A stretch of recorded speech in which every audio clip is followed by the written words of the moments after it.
aqui, hoje, nessa festividade. Tá, pastor, fica aqui pra gente. Pastor. Meu Deus e meu Pai, Senhor, em nome de Jesus, Deus Todo-Poderoso El Shaddai, Emanuel, Deus de maravilha, Deus de poder, o Senhor continua falando em nosso meio. Deus usa, como o Senhor sempre tem usado, o pastor Rogério Duarte nesta noite, em nome de Jesus.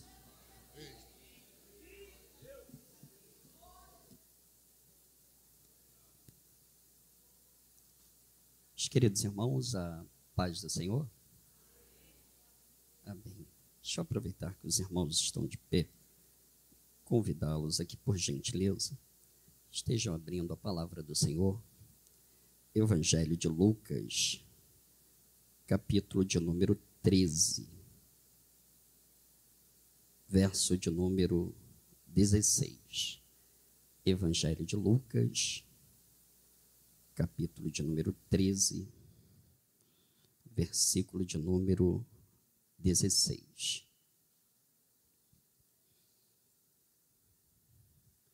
Deus continue abençoando nossa amada igreja, pelos seus 65 anos de existência aqui nessa comunidade. Continue abençoando a vida do nosso pastor. Quem não encontrou o texto e não está com o exemplar da Bíblia, pode acompanhar pelas telas. Diz assim a palavra do Senhor: e não convinha soltar desta prisão, no dia de sábado, esta filha de Abraão, a qual há 18 anos Satanás mantinha presa. Tomai vossos assentos, por favor, com a Bíblia aberta no texto em apreço. Queridos irmãos, nós fizemos menção, acabamos de fazer menção de um texto, e esse texto está contido aqui, como os irmãos puderam perceber, no capítulo de número 13, e esse capítulo escrito por Lucas. É bem verdade que nós fizemos menção do verso de número 16, mas o verso de número 16 é o desenrolar de um fato, é a conclusão de um fato. Este fato é narrado por Lucas a partir do verso de número 10 deste capítulo. Porque no verso de número 10, Lucas começa dizendo o seguinte: e ensinava no sábado numa das sinagogas. É claro que ele está fazendo uma referência, uma alusão ao nosso Senhor e Salvador Jesus Cristo.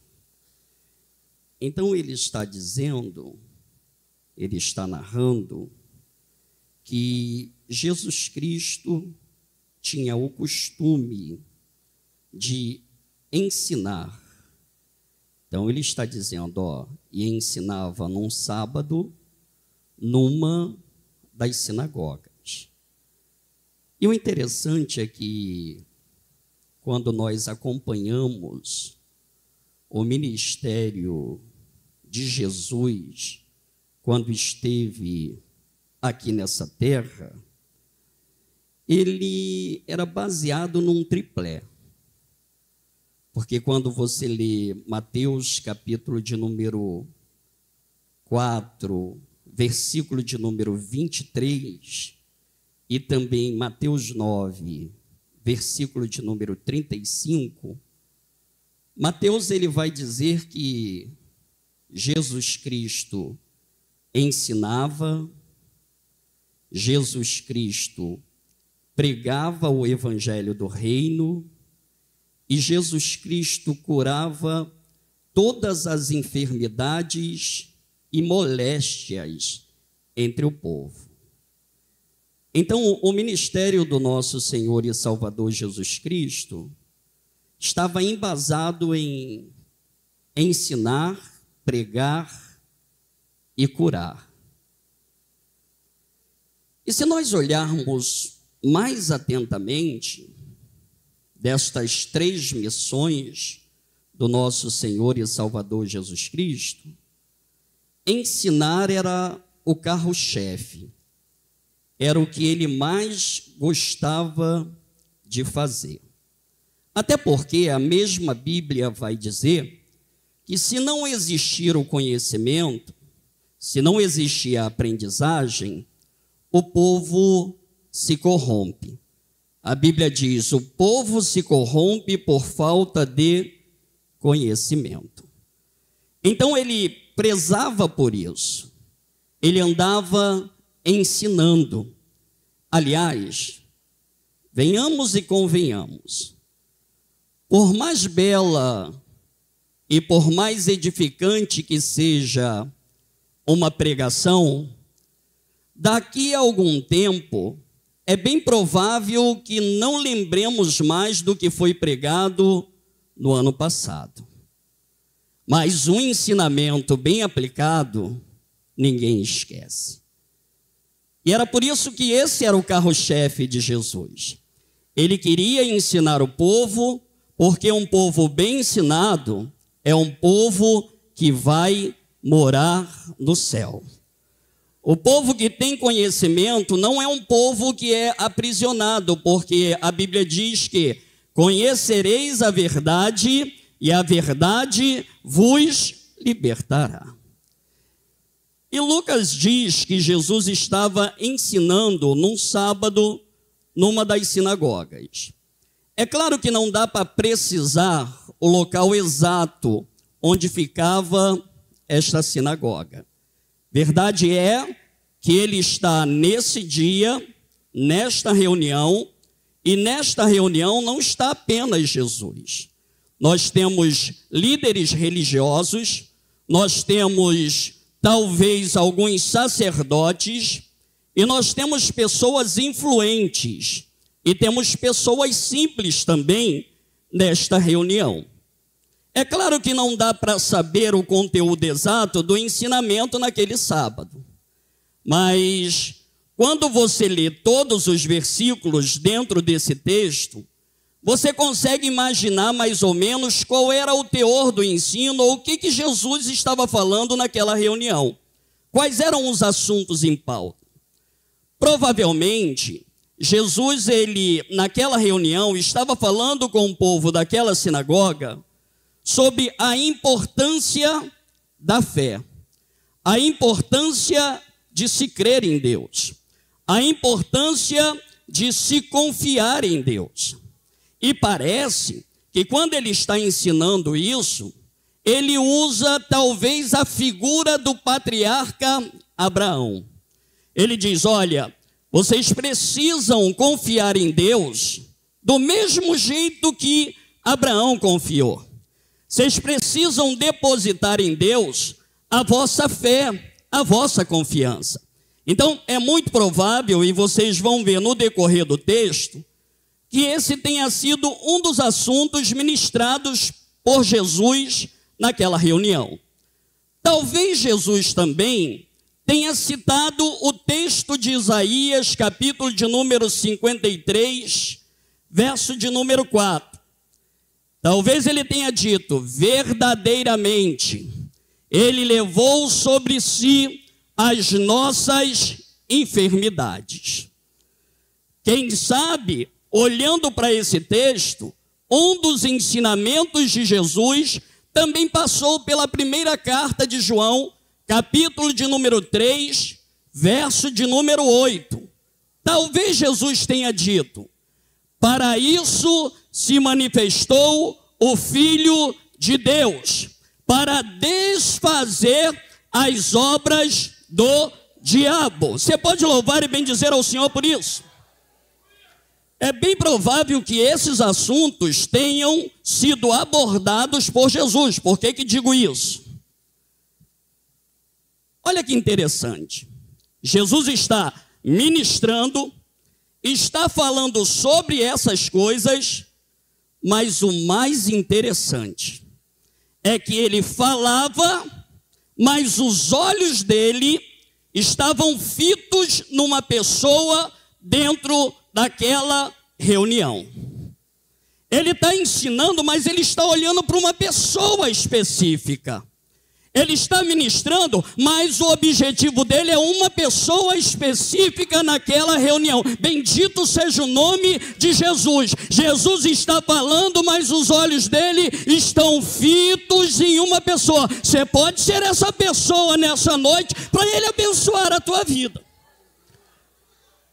Por que que digo isso? Eu digo isso porque o verso 11 diz assim, ó: estava ali uma mulher que tinha um espírito de enfermidade, havia já 18 anos, e andava curvada, e não podia de modo algum endireitar-se. Ela estava naquela reunião, e os olhos de Jesus estão exatamente fitos nela. Uma mulher que há 18 anos estava com um espírito de enfermidade. E esta enfermidade era tão terrível que fazia com que essa mulher não conseguisse andar direito. Ela andava curvada, ela andava olhando para o chão, como se fosse uma derrotada, como se fosse uma coitada. E esse ou esta nunca foi a vontade de Deus, que o seu servo, que a sua serva, que o seu filho, que a sua filha andasse curvado, olhando para o chão, com ar de derrotado. Não. A palavra de Deus nesta noite é: endireita-te, levanta a tua cabeça, dá a volta por cima nesta noite. Você pode louvar e bendizer ao Senhor por isso? Ela andava curvada. E o texto diz que esta mulher estava há 18 anos nessa situação. 18 anos, isso significa sofrimento prolongado. 18 anos é muito tempo para um sofrimento. Aquela mulher estava há tanto tempo, e você sabe disso, que o sofrimento prolongado, aquela vitória que parece que nunca chega, aquele basta na situação que parece que nunca chega, isso acaba enfraquecendo o coração, acaba deixando pessoas cabisbaixas. Só que eu tenho uma notícia para você nessa noite.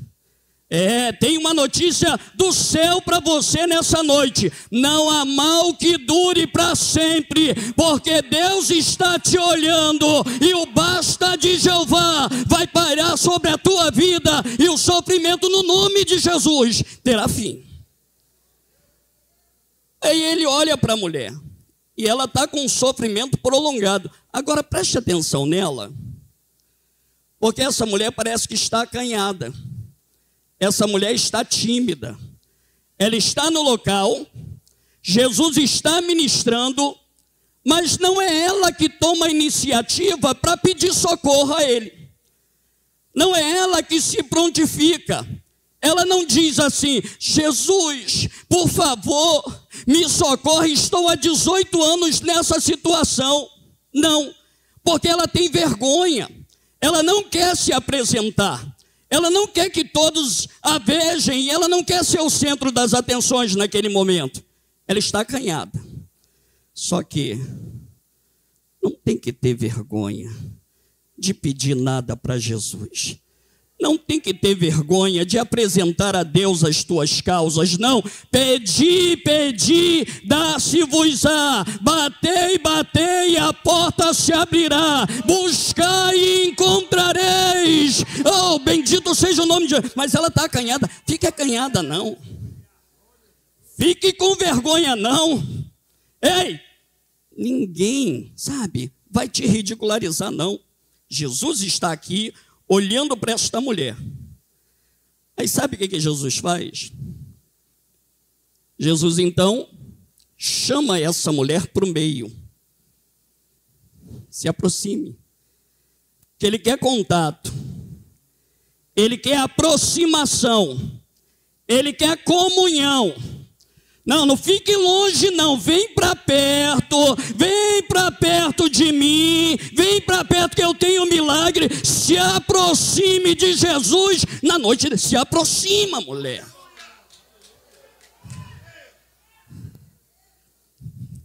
Agora, ele chama a mulher para o centro. Se apresente. A mulher vem. Quando ela vem, ele impõe as mãos sobre ela. E calabandúrias. Oh, aleluias. Bendito seja o nome de Jesus. Ele impõe, ele toca naquela mulher, ele tem contato com aquela mulher, ele quer aproximação e ele tem contato com ela. E naquele momento ele profere uma palavra libertadora e diz para ela: estás livre da tua enfermidade. Bendito seja o nome de Jesus. Olha o verso 12: vendo a Jesus, chamou-a a si e disse: mulher, estás livre da tua enfermidade. Agora, olha que coisa interessante. Ele botou a mão sobre ela. Há diversas maneiras e diversos relatos de curas nas páginas do Novo Testamento realizadas por Jesus. Em cada uma delas ele agiu de forma diferente. Aqui nessa mulher ele impõe as mãos sobre ela.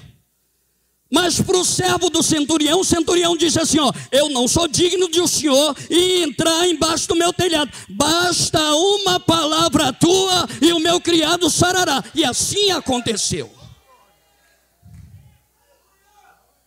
A mulher que saiu a Sírio-Fenícia que saiu para buscar ajuda, a filha estava endemoniada em casa. Eu não sei qual era a distância de onde estava Jesus, a mulher e a filha em casa. Verdade é que quando aquela mulher demonstrou fé, Jesus mandou ela: pode ir para casa, a tua filha já está liberta. A um cego ele disse assim: ó, veja. No outro cego ele pega, cospe, faz lodo e passa no olho. O que é isso? É porque milagre não tem padrão.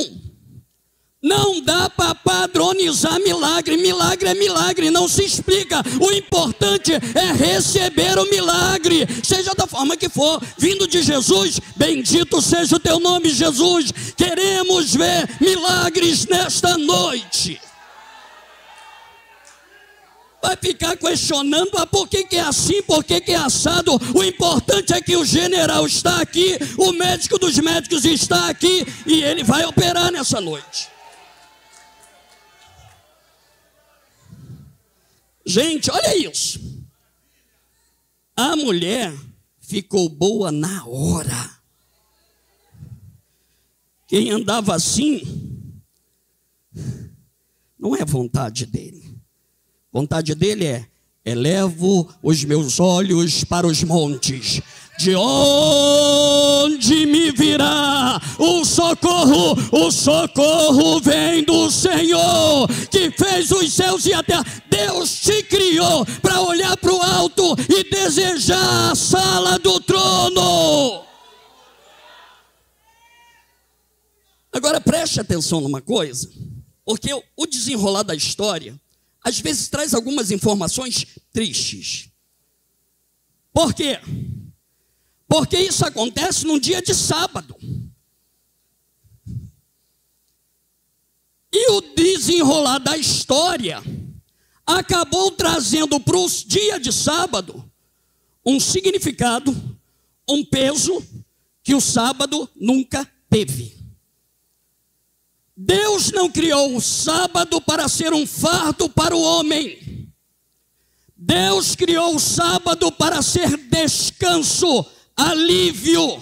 Até porque a Bíblia diz: a bênção do Senhor enriquece e não acrescenta dores. Só que transformaram o sábado de maneira religiosamente superficial num peso. Aí, olha para isso. O chefe da sinagoga, o dirigente do trabalho, o religioso príncipe da sinagoga tomou a palavra no culto. E a palavra dele naquele momento, Jesus está assim, ó, do lado. Estou lembrando aqui do pastor Jaime ontem falando que somos nós obreiros que damos trabalho. Estou lembrando dele aqui, agora vem aqui, pastor Jaime. Mas aí ele toma a palavra, toma o microfone, Jesus está do lado, e o príncipe da sinagoga diz assim: meus irmãos, 6 dias há em que podeis trabalhar e virem para serem curados, mas no sábado não pode ser curado no sábado. Meu Deus do céu, tu já imaginou isso, gente? Já pensou, alguém recebe uma bênção na tua frente, um milagre extraordinário, e você vai reclamar por causa do dia? Eu fico imaginando Jesus, ele vai falar daqui a pouco, mas eu vou antecipar uma fala dele. Trabalhando no sábado. Que dia é hoje? Sexta. Ele está trabalhando hoje? Sábado passado, ele trabalhou. Domingo, segunda, terça, quarta, quinta, hoje trabalhando. Sabe por quê? Ele mesmo disse: meu pai trabalha até agora e eu trabalho também. Jesus está trabalhando. Bendito seja o nome de Jesus. Trabalha, irmão. Essa de sábado, domingo, trabalha. Aí Jesus vai, falou, seu príncipe da sinagoga, terminou, dá um microfone de novo para mim. Tem que dar. Entrega o microfone para quem é de direito. O mestre ali é ele. Ele podia até se achar, né, o príncipe da sinagoga, eu sou o dirigente, não, mas aquela sinagoga ali falava sobre a Bíblia, e falando sobre a Bíblia, o assunto principal da Bíblia chama-se Jesus Cristo, Jesus Cristo. Então dá a palavra para quem é de direito.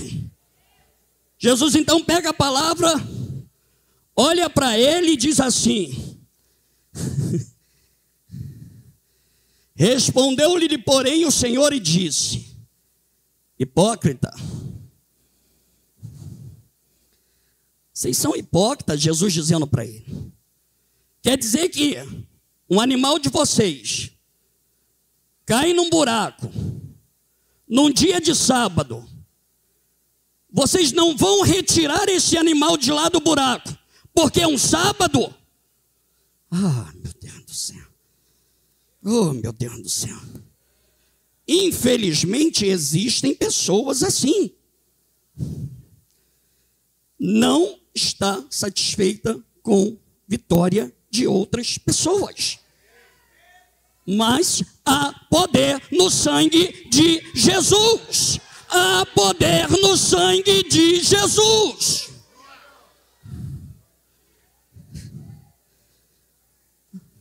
Quando ele termina de dizer, ó, vocês até levam os animais de vocês para beberem água no sábado. Aí, entramos no verso 16. Ele diz assim: se vocês podem fazer isso no sábado, que é constituído como trabalho, não convinha soltar da prisão. Olha isso. A mulher não sabia. Eu também não sabia. Para mim era uma coisa, uma enfermidade casual. Mas eu descubro através da Bíblia que o que aquela mulher tinha era um aprisionamento satânico. Oh, aleluia! Eu não sabia, mas ele traz isso à tona nesse verso 16. Ele diz assim, ó: e não convinha soltar desta prisão no dia de sábado esta filha de Abraão. Vocês viram por que eu acho que ele pregou sobre fé e falou sobre Abraão? Porque a Bíblia vai dizer que os que são da fé são chamados de filho de Abraão. Esta mulher, mesmo acanhada, ela tinha fé no seu coração. E qual é a arma que vence o mundo? A nossa fé. E como você acha que vamos chegar na sala do trono se não tiver fé? Ora, sem fé é impossível agradar a Deus. Bendito seja o nome de Jesus. Ele está dizendo aqui, ó, chama ela de filha de Abraão. É engraçado que ele poucas vezes faz isso. Eu lembro que nós criticamos Zaqueu, que sobe. Depois Jesus sobe, desce, porque me convém pousar na tua casa. E na casa de Zaqueu, ele vai dizer: hoje chegou salvação nesta casa, porque também este é filho de Abraão. Hoje chegou salvação na tua casa. Hoje chegou libertação na tua casa. Hoje chegou vitória de Deus na tua casa. Receba em nome do Senhor Jesus. Satanás aprisionou, irmão. Olha a vontade do diabo. Ela olhando para baixo. Mas não era a vontade de Jesus. Agora, você sabia que Satanás é mencionado na Bíblia como o valente?